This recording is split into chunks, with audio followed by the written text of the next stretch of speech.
Ripple XRP. So in this video, I'm going to be showing you how Visa could potentially be working with Ripple through one of their partners.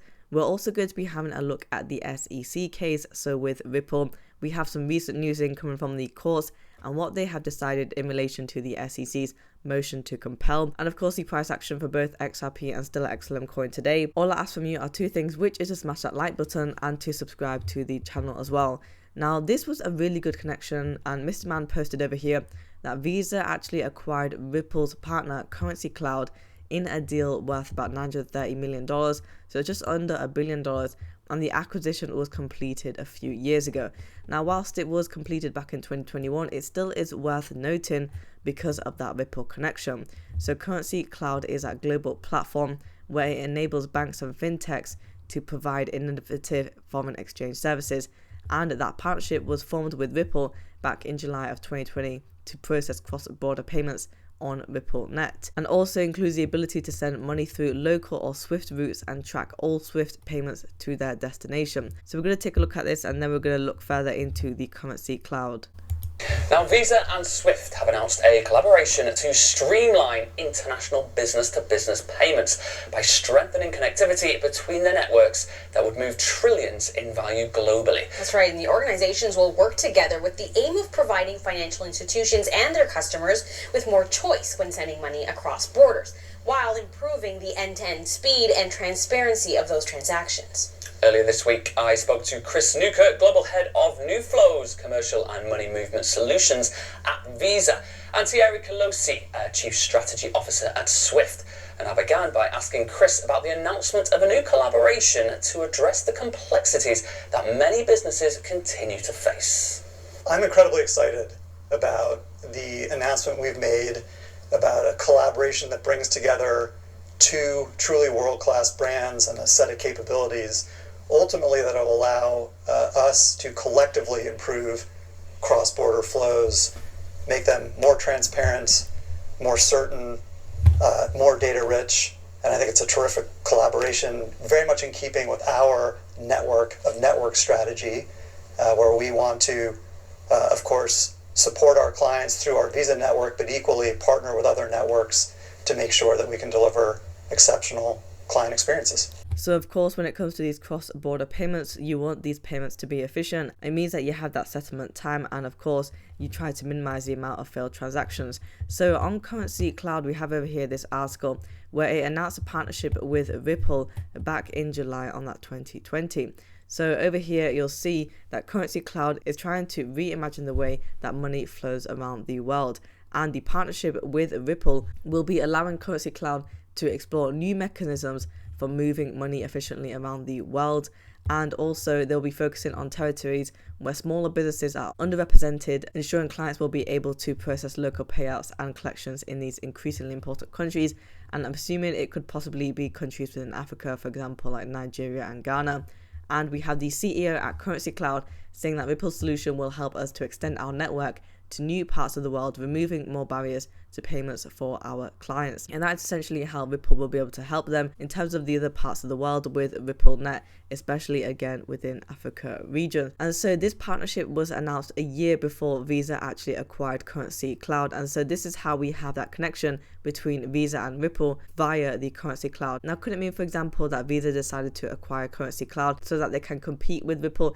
Maybe, but at the same time, if Currency Cloud announced that partnership with Ripple and they're working with them with their RippleNet services, I would say that it is more of them joining the forces. And so that is how we have Visa essentially working with Ripple through that medium. From Eleanor Terrett, we have over here the update from the SEC.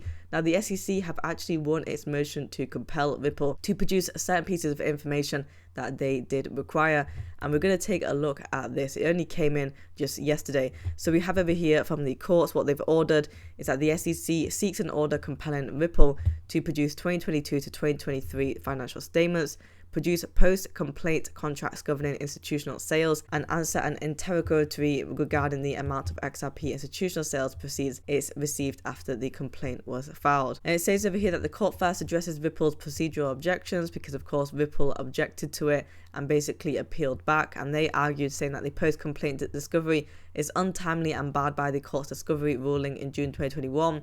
and on that day the court denied without prejudice the SEC's request to compel production of post-complaint discovery, and that ruling was made in the context of expert merits discovery and in light of an empowering agreement by the parties with respect to the scope of expert testimony.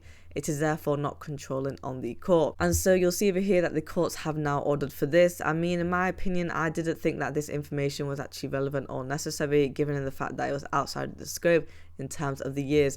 But this is what has happened. The SEC have now won. Now, is it another delayed tactic from the SEC? Are they going all out on it? Maybe, but apparently some people are saying that they need these financial statements in order to basically calculate how much the settlement is going to be. And some numbers that have been thrown out there is roughly around about $10 or $20 million. Just the opinions of some of the lawyers in the XRP community. So the SEC have won in its motion to compel. Again, with the date that we have coming up, it is the 12th of February, which is only next week now. That will be the remedies related discovery. So we'll have to see what comes out of this. We have over here from XRP Daily, Brad Garlinghouse saying, as we look at the race that has started, we are the only ones that have crossed that starting line. And he also says that it is a marathon as well. Introducing XRP into those flows will take time, but as I said, every marathon starts with a single step. When I zoom out and look at where Ripple sits in the blockchain and crypto ecosystem, we are incredibly fortunate to be the only company with real customers solving real problems. That is at the early stages of that marathon, but there's no doubt that as we look at the race that has started, we're the only ones that have crossed that starting line. I mean, it for sure has been a marathon. And I think the fact of the matter is that with your XRP holders, and as frustrating as it might be in terms of holding XRP coin for so long now, I think that we really need to be focusing on what Ripple are actually doing. Because imagine if Ripple weren't actually providing solutions, they weren't getting the use cases, they weren't working with organizations, for example, like the Bank for International Settlements, then there would be nothing, right? However, we've got these things in place. It is pretty solid, and that they are also working with governments as well. I believe that there is another video where Brad Garlinghouse said that they won't be able to come out with any sort of partnerships until those partners are ready to actually announce that piece of news. So it may just take some more time. So the price action of XRP coin today, we are currently trading at 0.5019. We are down by 0.47% on the one-day chart. For the 24-hour volume, we are down by 19.18%, and we are trading at $785.5 million. So in the earlier hours of the morning for today, we were trading at 0.5046. We did actually take a dip to 0.502. Now on the 7-day chart, we are down by 5.55%. Again, we're still pretty choppy. We got no sort of support level. On the 1st of February, we were at 0.4928. 2nd of February at 0.4996. On the 3rd of February, 0.5203, and now we've come down by just 2 or 3 cents to 0.4986. So on that 50-cent mark, again on the 1 month chart, we are down by 11.08%. I want to see support level at 53 cents for XRP coin. It is a 3-cent move up from here though, and so we do need a bit more momentum. I mean, the 24-hour volume has come up. You know, it is a Tuesday. It is up by 16.3%. So let's see if we can get to the 53-cent mark for XRP. If we have a look at the price action of Stellar XLM, for today, we are currently trading at 0.109. We are down by 0.6% on the one-day chart. For the week, we are down by 6%. And you'll see over here, we were doing quite well on the 30th of January. We were in that mid-range of the 11 cents. We came down below the 11-cent level over here on the 2nd of February. And on the 4th, we're pretty much staying on the 11 cents. But we're not doing too bad, still just on that mark. On the 1 month chart, we are down by 0.4%. I want to see XLM coin get back up to 12 cents, so it is only a 1 cent move from here. But let's see if we're able to find support level within the 11 cent range first, which we were able to do for the past couple of days. Guys, if you want daily Ripple XRP and Stellar XLM coin news, subscribe to the channel and like the video as well.